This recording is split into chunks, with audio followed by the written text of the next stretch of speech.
तो देखिए ये एट एनोड पर क्या होगा, ऑक्सीडेशन, एंड एट कैथोड आप कह सकते हो कि कैथोड पर क्या होता है, and at cathode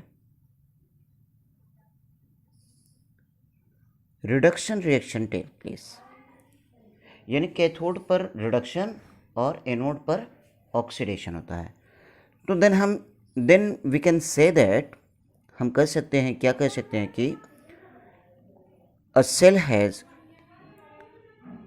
has two part,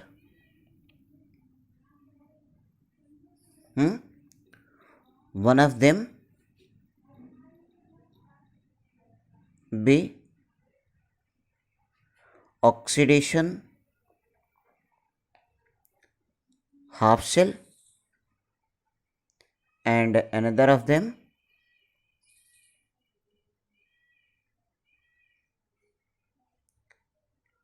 reduction half shell। Clear? एक आपका ऑक्सीडेशन हाफ शेल बना रहा है और दूसरा आपका रिडक्शन हाफ शेल बना रहा है। क्लियर? तो ये देखिए रिडक्शन हाफ शेल और ऑक्सीडेशन हाफ शेल में, ठीक है। अब इनके इलेक्ट्रोड पोटेंशियल को डिटरमाइन करने के लिए हम ये देखेंगे कि at oxidation half shell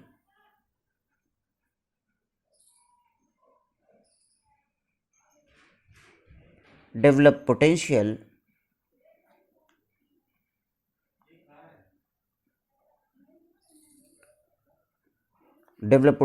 oxidation potential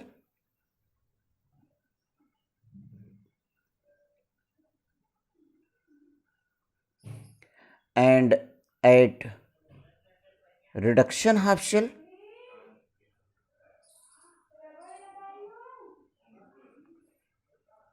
potential भी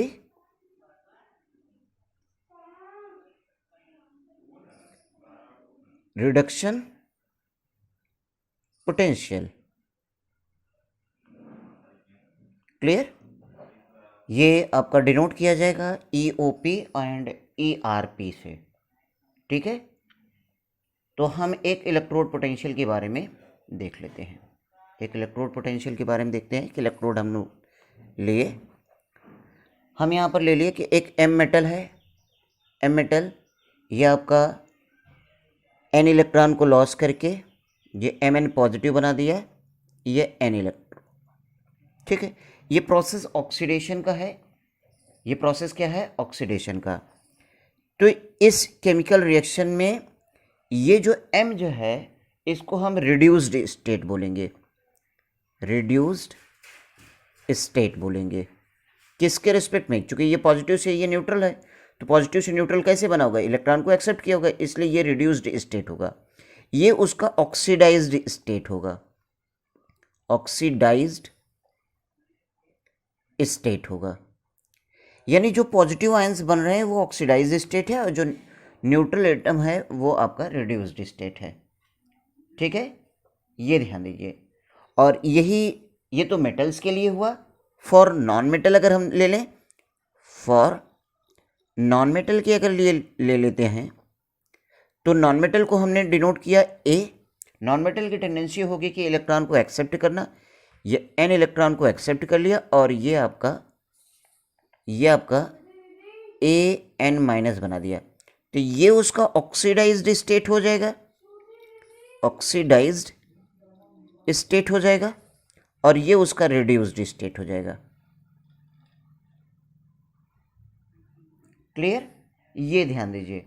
अब हम इसका जो नस्ट इक्वेशन बनाते हैं, तो नस्ट इक्वेशन इसके लिए अगर हम ऑक्सीडेशन पोटेंशियल के रिस्पेक्ट में EOP is equal to E naught OP, ठीक है, E नॉट OP माइनस यहाँ पर जो हम लिखेंगे RT NF log E base oxidized state upon reduced state.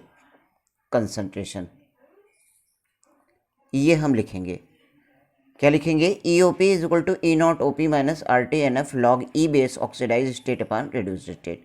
या इसी को हम ऐसे लिख सकते हैं रिड्यूस्ड फॉर्म में, ERP के फॉर्म में, ERP is equal to E0RP minus RT/NF log E base oxidized state upon reduced state, इस फॉर्म में भी लिख सकते हैं। क्लियर? इसको यानी किसी भी केमिकल रिएक्शन को हम ऑक्सीडेटिव पोटेंशियल और रिडक्टिव पोटेंशियल दोनों फॉर्म में लिख सकते हैं। एक चीज़ और, सॉरी, यहाँ पर जब आप रिडक्टिव लोगे तो यहाँ माइनस की जगह पर क्या हो जाएगा? प्लस हो जाएगा। क्या हो जाएगा? ये प्लस हो जाएगा। ये बात ध्यान दीजिएगा, यानी यहाँ पर माइनस तो यहाँ पर प्लस। अब इसको भी अगर हम इसको रिवर्स कर दे, रिड्यूसिंग स्टेट को ऊपर ऑक्सीडाइजिंग स्टेट को नीचे, तो ये प्लस से माइनस हो जाएगा। ये भी ध्यान दीजिए। या यहीं पर आपका रिड्यूस स्टेट ऊपर ऑक्सीडाइजिंग स्टेट नीचे, तो ये प्लस। तो किसी किसी बुक में अलग अलग फॉर्म में लिखा हुआ रहेगा, तो आप जानते रहिए। लॉग के अगर बेस बना हुआ है, लॉग अगर है तो उसके अप एंड डाउन करने पर क्या होता है कि उसके साइन चेंज हो जाते हैं, ये आपको पता होगा। ठीक है, फिर इसको भी हम ऐसे लिख सकते हैं, इसको भी इसी तरीके से लिख सकते हैं।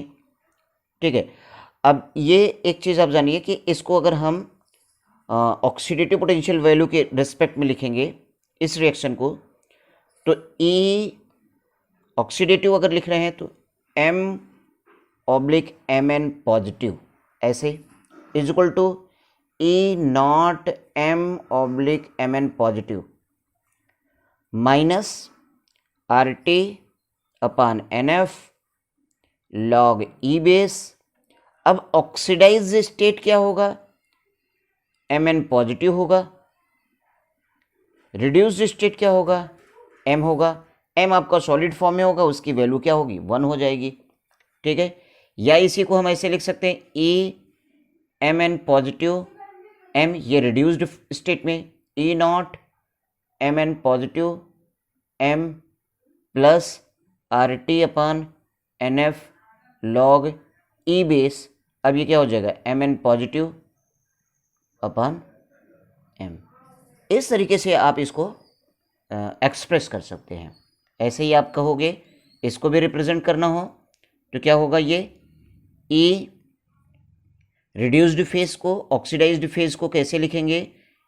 En minus upon A E0 An minus A minus RT/NF log E base A/An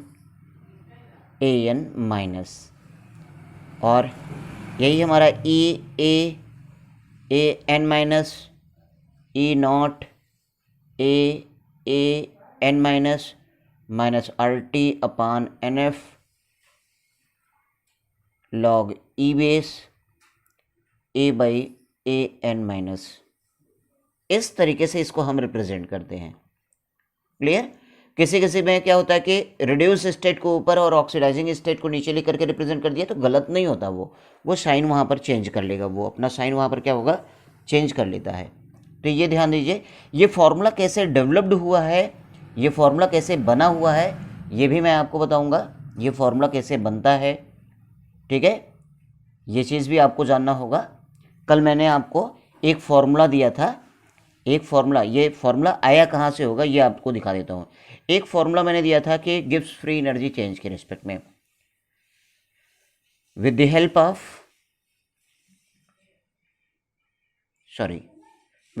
of Gibbs change या गिब्स फॉर्मूला के रिस्पेक्ट में delta G is equal to delta G naught, ठीक है, plus delta G is equal to delta G naught आपका, sorry,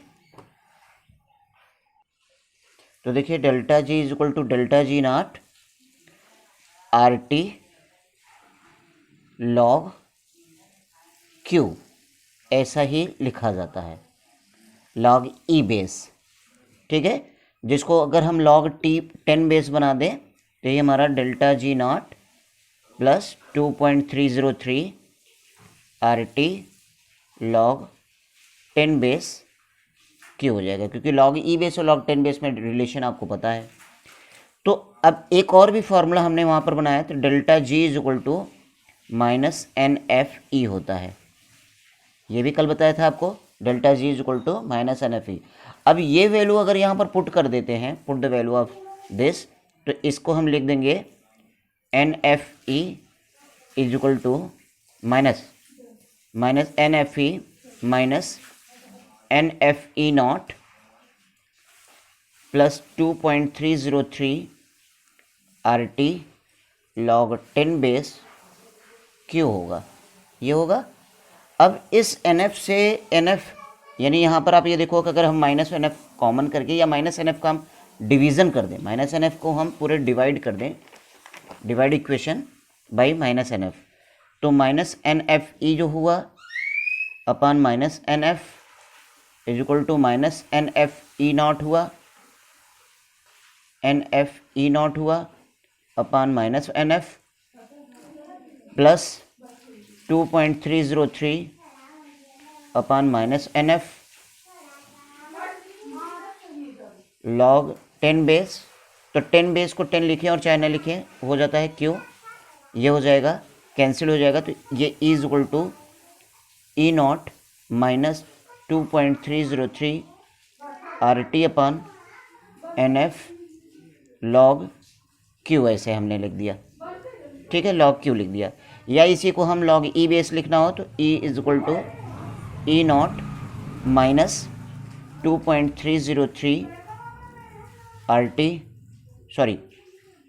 RT upon NF log Q, ठीक है, ठीक है। ये फॉर्म में, इस फॉर्म में हो गया ये फॉर्मूला आपका। अब एक चीज़ आप ये ध्यान दीजिए कि ये E आपका Q के फॉर्म में, ये आपका ऑक्सीडेटिव पोटेंशियल, ये ऑक्सीडेटिव पोटेंशियल होगा, ये Q आपका क्या होगा, प्रोडक्ट अपॉन रिएक्टेंट होगा, किसके लिए, M मेटल के लिए, Mn पॉजिटिव, N इलेक्ट्रॉन, तो ये आपका क्या हो गया, प्रोडक्ट हो गया, ये आपका रिएक्टेंट हो जाएगा, तो यही आपका EOP is equal to E naught OP minus RT, ये log E बेस है, RT upon NF log E base Mn positive upon M, क्योंकि प्रोडक्ट अपॉन रिएक्टेंट, Q क्या है यहाँ पर, रिएक्शन क्वेशिएंट है, तो रिएक्शन क्वेशिएंट आपका क्या होगा, प्रोडक्ट अपॉन रिएक्टेंट, तो प्रोडक्ट यहाँ पर क्या हो गया, Mn पॉजिटिव, ये हो जाएगा, ये ऑक्सीडेटिव। अब इसी को हम रिडक्टिव पोटेंशियल वैल्यू के रिस्पेक्ट में क्या हो जाएगा, रिडक्टिव पोटेंशियल वैल्यू आपका E नॉट RP, अब ये प्लस हो जाएगा RT upon NF log E base Mn positive upon M, ये ऐसे राइट कर सकते हो आप, क्लियर। ये कुछ इस तरीके से आपको ये फॉर्मूला मिल जाता है, ठीक है, बात सबको समझ में आ रही है। तो कुछ इस तरीके से ये फॉर्मूला आपके पास मिलता है गिब्स फ्री एनर्जी चेंज के रिस्पेक्ट से, इसको प्लॉट किया गया है, गिब्स फ्री एनर्जी चेंज के रिस्पेक्ट से इसको क्या किया गया है, प्लॉट किया गया है, ठीक है। अब डिफरेंट सेल के लिए डिफरेंट रिएक्शन प्रोसेस होगा आपका, डिफरेंट पॉइंट यहाँ पर रहेगा, डिफरेंट हाफ शेल के लिए। अगर हम यही जिंक कॉपर सेल के लिए ले लेंगे, for zinc copper cell,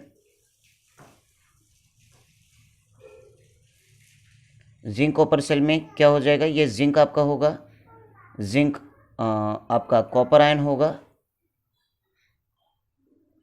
zinc ion बनेगा और कॉपर आयन बनेगा। तो इसके लिए अगर हम रिडक्टिव पोटेंशियल वैल्यू को ले लें, रिडक्टिव पोटेंशियल वैल्यू, तो ई सेल के रिस्पेक्ट में, E cell is equal to E naught cell, reductive potential value के रिस्पेक्ट में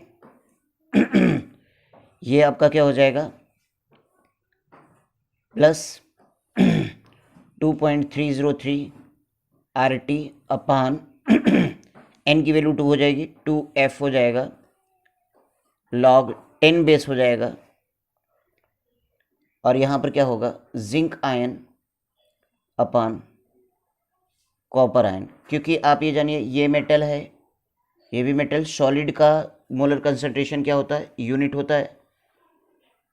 आप ये कर सकते हो zinc ion, zinc and copper solid, molar concentration 1 m होगा। तो ये फॉर्मूला आपको ये मिल जाएगा जिंक कॉपर सेल के लिए। ठीक है, इतना आप लोग जानिए। फिर इसके रिस्पेक्ट से हम लोग देखेंगे डिफरेंट न्यूमेरिकल्स को हम लोग देखेंगे। क्लियर।